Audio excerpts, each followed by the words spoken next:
So what's up mga ka-action, mga kakamping, no? Muli naman po tayo nagbabalik sa ating panibagong video, panibagong reaction mga ka-action, mga kakamping. Ayan, mega love shoutout na po sa lahat natin ng mga viewers Luzon, Visayas at Mindanao all over the world. May gusto lang po ako na i-share sa inyo, tiyak maaasar o magagalit o manggagalaitin naman itong ating mga kaibigan ng mga DDS. Ano ba kasi itong gusto kong i-share sa inyo? Regarding po ito kasi sa campaign ads ni Senator Amy Marcos na kung saan nga po ang mga ibang DDS mukha yatang hindi susuportahan ito si Amy Marcos. Sabi ko nga mukhang si Senator Amy Marcos na ang gumawa ng kanyang pagkatalo. 'Di ba? Kasi makikita ho natin at napapanood ho natin ang mga reaction ng mga ibang mga DDS vlogger. Ang iba sang-ayon, ang iba hindi. Okay? Ano ba man ang mga dahilan nila, wala ho tayong pakialam doon. Basta iboboto ho natin kung sino po ang nasa puso natin na karapat dapat, 'di ba?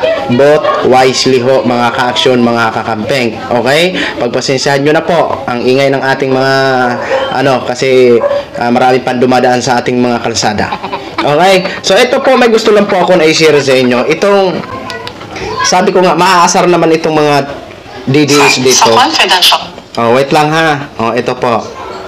Ngayon, ang kulay ng bansa. Sa confidential fund, ako'y nagpakasasa. Gutom ka sa pera. Gutom pa kay Sulaika. Ang GDP, ang paborito mong eksena. Marami ang nakalista. Pero sino nga ba sila? Sino si Mary Grace Piatos? Shoot ka. Itim ang kanyang monay. Bulok na mangga. Itim ang kulay ng mata ni Sheriff na may black eye. Itim ang lakas ng iyong tama. Ang gaba, dili magsaba. Iba to, si Senator Amy Marcos sa West Philippine Sea. Itim ngayon ang kulay ng bansa. Sa confidential fund, ako'y nagpakasasa. Gutom ka sa pera. Gutom pa kay Sulaika. Ang GDP, ang paborito mong eksena. Marami ang nakalista. Pero sino nga ba sila? Sino si Mary Grace Piatos?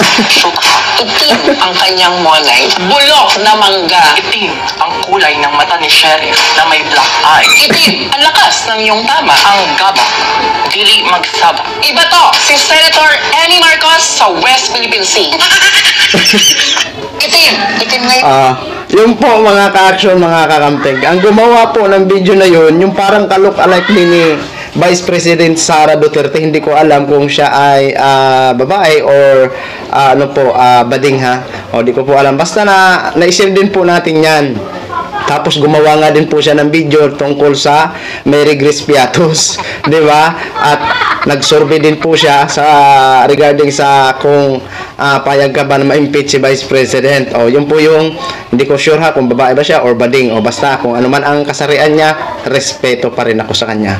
Okay, natawa lang ho ako dito kasi kung si Senator Amy Marcos nga naliligaw na daw ng landa si Mr. President Bongbong Marcos. Ang tanong mo natin, sino nga ba talaga ang naliligaw ng landa? Si Mr. President na ginagawa lang niya naman ang tama, naaayon sa batas, o ito si Senator Amy Marcos? Di ba? Ayan po Ayan po. Ginawa ng content itong campaign ads ni Senator Amy Marcos. Swak na swak. Kaya mga DDS, ano nang masasabi nyo dito sa naging debunk o naging ba itong tawag nito? Basta bahala na kayo mga DDS. Wala na kaming magagawa kung yun ang nagiging mindset ngayon ng ilan sa ating mga kababayan. Dahil naman totoo naman ang kanilang sinasabi dyan. Diba? Sino nga ba? Si Mary Grace Piatos. Diba? Nako po. Ewan ko naman kung ano na naman ang mga reaction nito sa Facebook nito kasi viral naman ito sa Facebook.